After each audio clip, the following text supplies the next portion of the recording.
You wake up as a tiny seed. You've just been picked up in a big bag or scooped from the garden floor. You don't know it yet, but you're about to start one wild ride. One moment you're just a dot. The next you're shoved into soft, damp clay under the sun. That clay feels cool on your shell. You're squished in a narrow hole with dirt all around you. You can't see or feel much, but you sense warmth and wetness. That's your cozy new home. Days pass. Sometimes you feel rain soaking through the ground above you. Other times the sun bakes the soil dry and hot. You learn to hold on tight. Inside, you crack yourself open and push out a tiny white root. It grows down looking for water. Then you push up a pale shoot that will become your green leaf.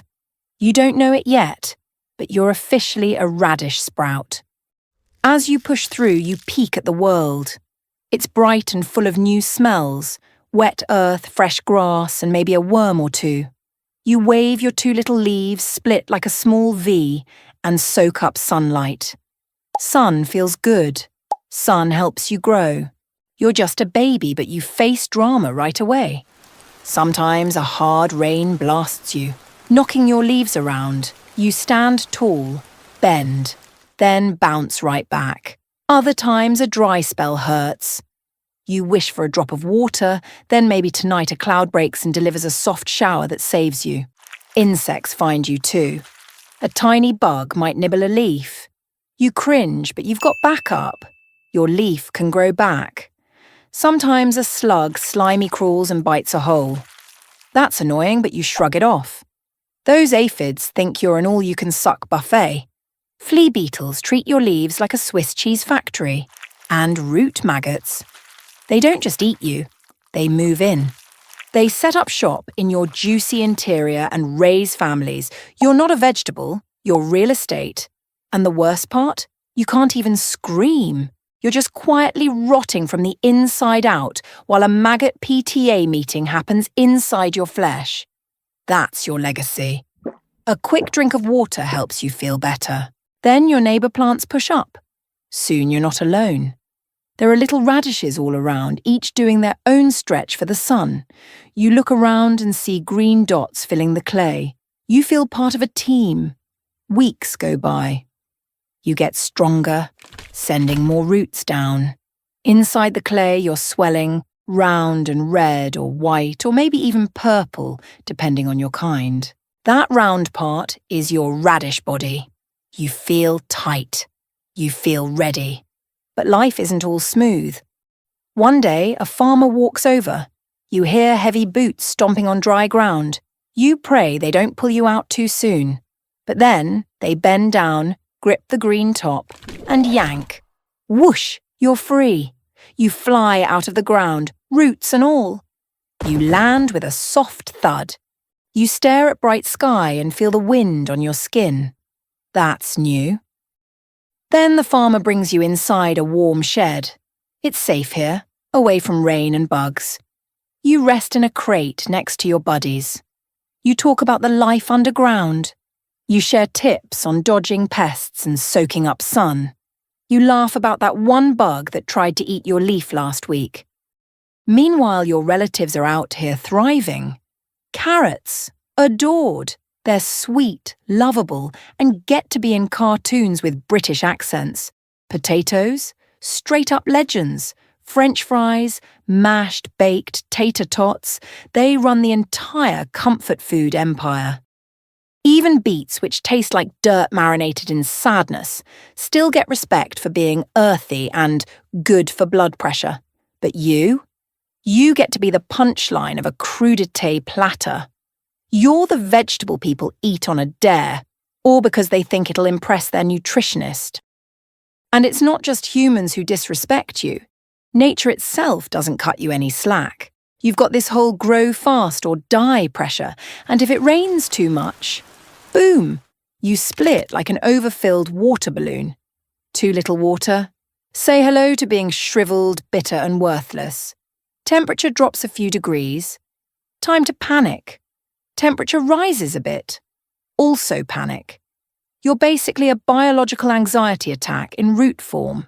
Every part of your life depends on external factors you can't control, and the moment you mess up, it's over. You're done. Into the compost heap with the other failed vegetables who dared to wilt.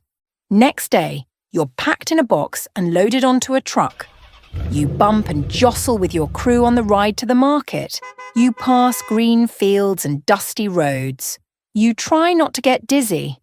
It's a long trip, but you know it's part of the deal. Finally, the truck stops. You and your friends are dumped into big bins at a busy market. It's loud. People talking, carts rolling, kids laughing. Shoppers dot the aisles. They reach in, pick you up, and squeeze your smooth skin. You feel proud. Yes, I'm fresh. Someone picks you. You whirl in the air for a second. Then you land in a basket with tomatoes, lettuce, and maybe some carrots. You wave bye to your pals and go home with a family. In their kitchen, you rest in the fridge. It's cool and safe. You wait for your turn. You stare at plastic walls and bright lights. Sometimes you wonder if this is it. But soon you get pulled out, washed under cold water, and sliced. You feel a little sting, like a pinch, when the knife cuts you. Tiny droplets spring out, and you think, ouch, that hurts, but it's quick. Then you land in a bowl with a few drops of salt or a dollop of dressing. You taste new flavors and realize you've hit the big time. You crunch into life as part of a salad, or maybe you're pickled in a jar. Either way, you fulfill your purpose. Maybe you make someone smile. Maybe you feed a kid who needs vitamins. You give flavor and color. You do a tiny dance on their tongue. And then, when it's all done, you rest. Your job is complete. You leave behind your taste and goodness, scattered in a meal, and part of someone's memory. Even in death, you get no peace. Some radishes aren't eaten at all. They're juiced. You ever tried radish juice? No, of course not, because you're not a monster. But somebody out there is, and they're turning your essence into a bitter, nose-burning tonic that gets chugged by someone in yoga pants yelling, gut health, into the void. You died for that. Not even as food. As liquid punishment. And if you somehow escape all that, if, by some miracle, you grow in perfect shape, avoid pests, dodge rot, and make it into someone's kitchen, you're still not safe. There's even humiliation because of what you look like. Radishes are nature's punchline. Round, bulbous, and aggressively pink like an embarrassed potato, they resemble the rejected prototype of a vegetable designed by someone who had never seen food before. Half the time, your head doesn't even match your body. You've got these leafy greens up top trying to cosplay as lettuce, while your root's doing its best impersonation of a clown nose. You are the mullet of the vegetable world, business in the leaf, party in the bulb, and no one's impressed. In the end, being a radish means accepting that your entire existence is a fast-forward tragedy in a salad bowl of chaos. You grow, you die, no one cries, the soil doesn't remember you, the plate never knew your name.